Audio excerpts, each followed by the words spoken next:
Well, it is so good. It is so good to be back at CPAC. This is one of my favorite times in the year, and it's good to see you smiling. It's great to be smiling. I understand you've had a great week this week. For the first time in history, the Vice President of the United States and the President of the United States spoke at CPAC in one event. We ought to celebrate that. And I understand the President hit it out of the park as he came in yesterday. And speaking of hitting it out of the park, I think many of you know that I love baseball. And there's an old saying by Yogi Berra, the future ain't what it used to be. Now I want you to think back. Think back before November 8th of last year, how you felt as we approached the election. And you thought about something as important as who is going to be sitting on the United States Supreme Court in 2017. The future ain't what it used to be. We've got a great individual nominated by the President of the United States. He's going to be confirmed by the U.S. Senate, and he's going to transform the court. We should be excited about that. Think about how you felt. Think about how you felt with respect to health care and Obamacare and the Affordable Care Act and what was going to happen with respect to that over the years ahead. The future ain't what it used to be. Congress is on the way to repealing the Affordable Care Act. The President is leading on the Affordable Care Act repeal. We should be excited about that and know that we have hope and optimism that change is on the way. Think about what you felt with border security and immigration. How we needed a president who was going to lead to make sure that we took seriously enforcing the borders. How we took seriously making sure that national security was advanced. The future ain't what it used to be, as Yogi Berra said. And I will tell you, as I started this week, last Friday, I was sworn in as the EPA administrator. And as I was sworn in as the EPA administrator, I began this week leading that agency. And I will tell you, the future ain't what it used to be at the EPA. Because maybe for the first time ever, but at least in a long time, that agency, like agencies across the federal government, we're going to do business as you should as an administrative agency, as an executive agency, because you know this. Executive agencies only have the power that Congress has given them. They can't make it up as they go. They can't fill in the blank. They can't say, we're just simply going to go forward without Congress speaking. And so, leading the EPA, sending that message across our agency, I've emphasized three very important things as I've started leading the EPA. Number one, we're going to pay attention to process.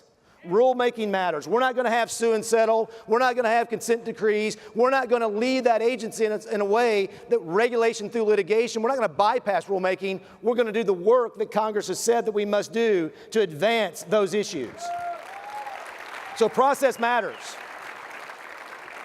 But as we engage in real rulemaking, as we make sure that we don't use the courts to regulate, we're going to do so with a keen attention to rule of law. Rule of law matters. You know, sometimes when we talk about rule of law, we think that it's some academic or legal concept. It's not. There's a phrase that I love to use, lex rex. The law is above the king. And when rule of law is applied, it provides certainty to those that are regulated. Those in industry should know what's expected of them. Those in industry should know how to allocate their resources to comply with the regulations passed by the EPA. We're going to conduct and pay attention to rule of law because we want to do what? Make sure that we operate within the framework that Congress has provided us, to operate within the framework of the law and not outside of the law, as has happened of late. So process matters. Rule of law matters, but let me tell you this. What really matters a lot is federalism.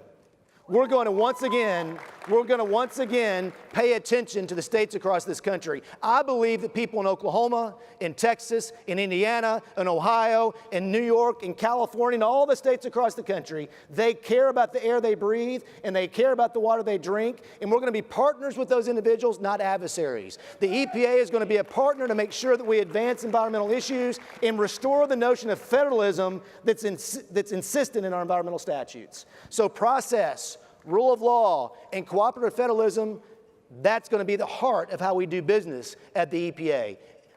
The future ain't what it used to be at the EPA.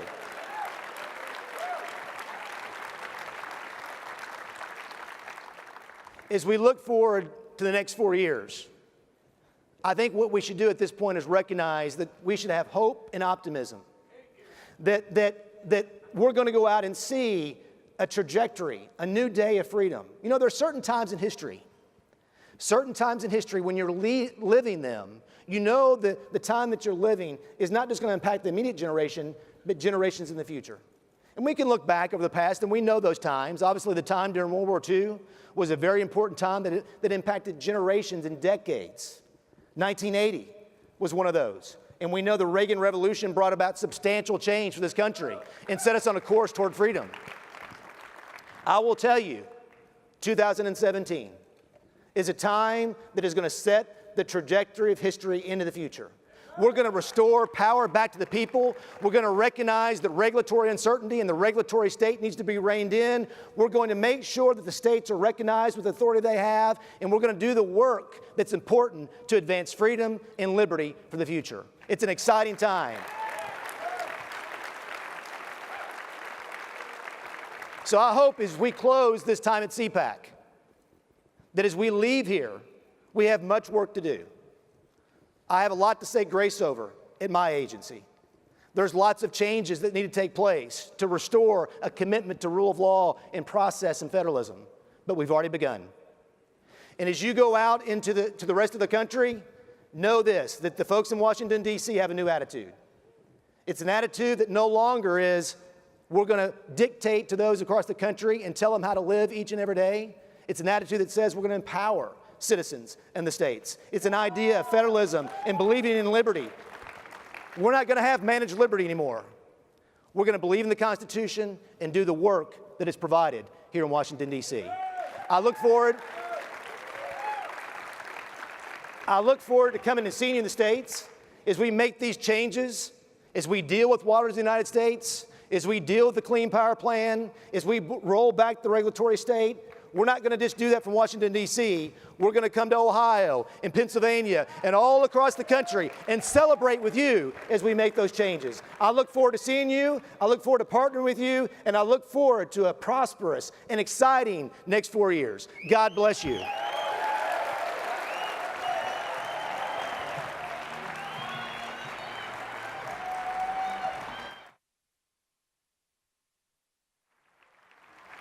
Very well done. Dr. Gina. Very well done. Well, I can tell you all are very excited about him, but I find a certain irony here. Show of hands, those of you who kind of hope that Administrator Pruitt will just sort of make the EPA go away.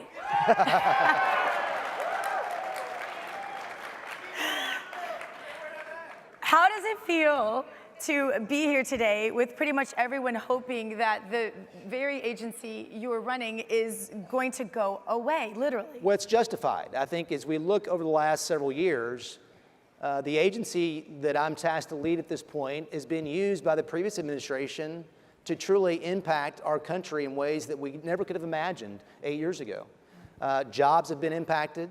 The authority that the Washington, D.C. has, the assumption of power and the accumulation of power, they've taken advantage of that. And so I think it's justified. I think people across this country look at the EPA much like they look at the IRS. And I hope to be able to change that and change that consistent with the principles we just talked about, Dr. Gina. Yeah. Well, I have a few little things that you may or may not know about, but this is, you've got your hands full. Let me just say that. The EPA, I do know that. The EPA grants $4 billion a year. A couple of examples of that, $84,000 to the University of Michigan to study, you're going to love this, the effectiveness of using churches to promote environmentalist causes. Money to the University of California, Riverside received a grant to study carbon emissions from evil barbecue grills. $1.5 million went to the University of Colorado to study pollution caused by residential cooking in Africa. That's important use of your tax dollars. And last but not least, a Unitarian church received an environmental justice grant. So you're a baseball guy, I right? am. And so I've had to study up on some of my baseball statistics for this interview just for you. Okay, that's good to hear. My son's a big baseball fan, but I'm going to be That's honest also good here. to hear, yeah. Yes. So you got a guy from Oklahoma, Mickey Mantle. That's right. Yeah. You're probably a big fan of him, right? Well, when he retired, he was third on the home run list with 583 of those. But Pete Rose, I understand, is your favorite baseball player. He's Someone one told of me them, that. yes. All-time hit record holder. So here's my question. When it comes to cutting all of the regulation, are you going to be more like Pete Rose with lots of hits and undo it a little bit at a time? Are you just going to go for those home runs like Mickey Mantle? What's it going to be? It's good to do both, right? It's good to hit a few out of the park, and it's also good to move the ball down the field in football as well. But I think it is both. I think there are some regulations that in the near term need to be rolled back in a very aggressive way. And I think maybe next week you may be hearing about some of those as it relates to some of these key issues. And we know what those are. We know that the previous administration took the Waters of the United States rule and transformed the Clean Water Act and made puddles and dry creek beds across this country subject to the jurisdiction of Washington, D.C. That's going to change. The future ain't what it used to be there. And so I do think, Dr. Gina, there's going to be some big steps taken to address some of those regulations, and then there'll be several singles and doubles as well. You walked in that first day with a lot of people who wonder if they're going to have jobs. I posted on social media, what did people want me to ask you? The number one thing is, how much can we cut from the EPA budget? People are suggesting we take it down 90% on social media. You know, it's something that's very difficult to know at this point. I've only been there since Tuesday.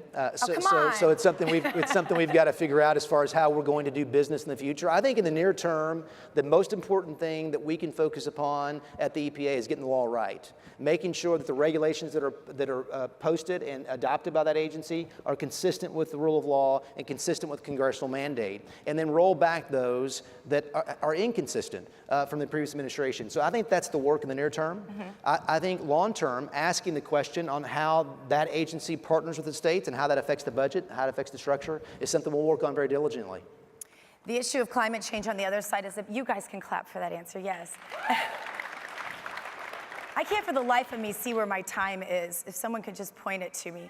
I don't want to go over. Somebody wave big at me when I need to shut up.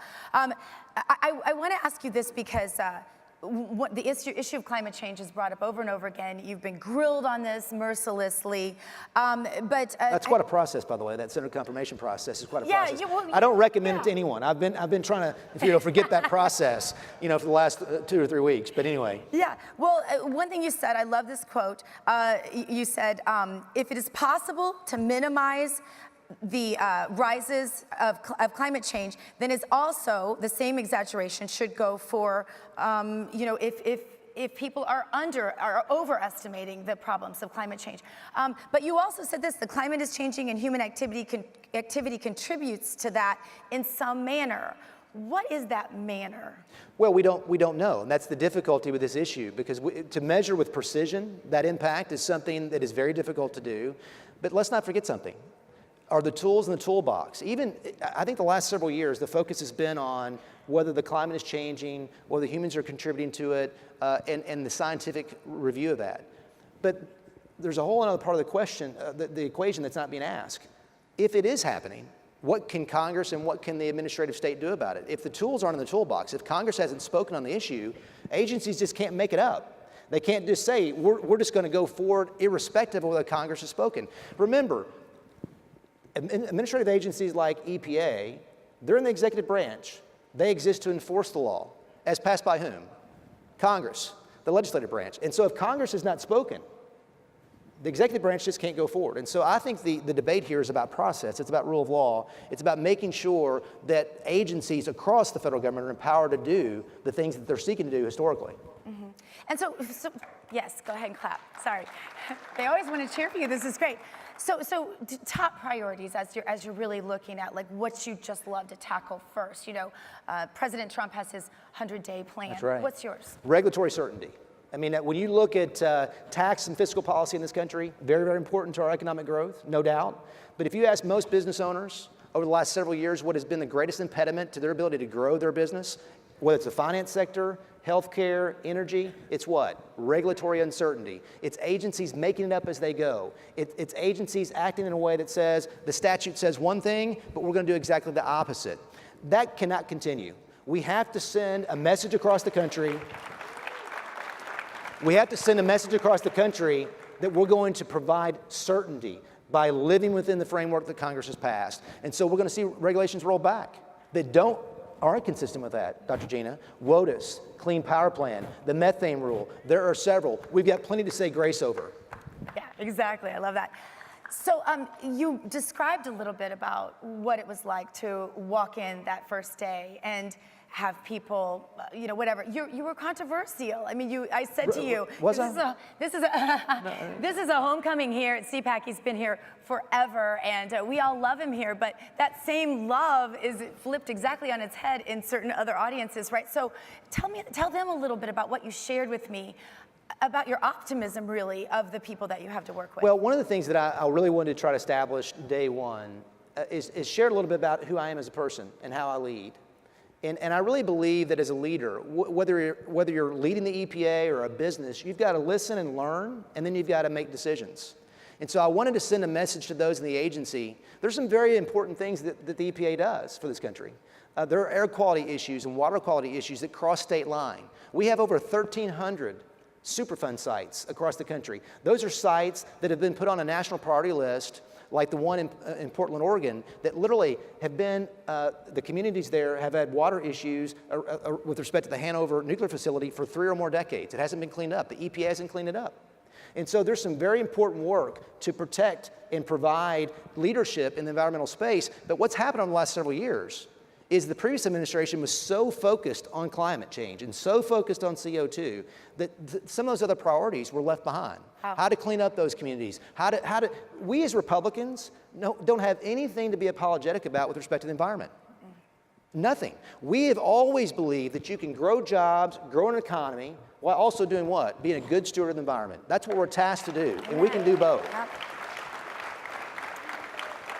So, one of the most interesting facts that maybe many of you know is that when he was Attorney General in Oklahoma, you sued the EPA 14 times. Deservedly.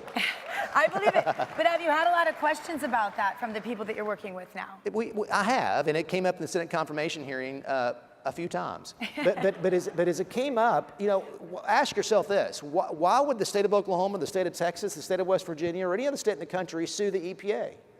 Well, it's one, because the EPA was acting inconsistent with the statute. They said, you know what, the states have authority, but we're going to disregard that. We're going to displace that. We're going to duplicate that and force ourselves upon the states. Do you know, I'm sure you do because this is something you studied this morning, but let me tell you a stat. President Bush 1, President Clinton, and President Bush 2, 3 administrations, issued something called a Federal Implementation Plan, a FIP, a federal plan, forced upon the states 5 times in 3 administrations. This last administration, President Obama, did it 56 times in 8 years. What does that say to you?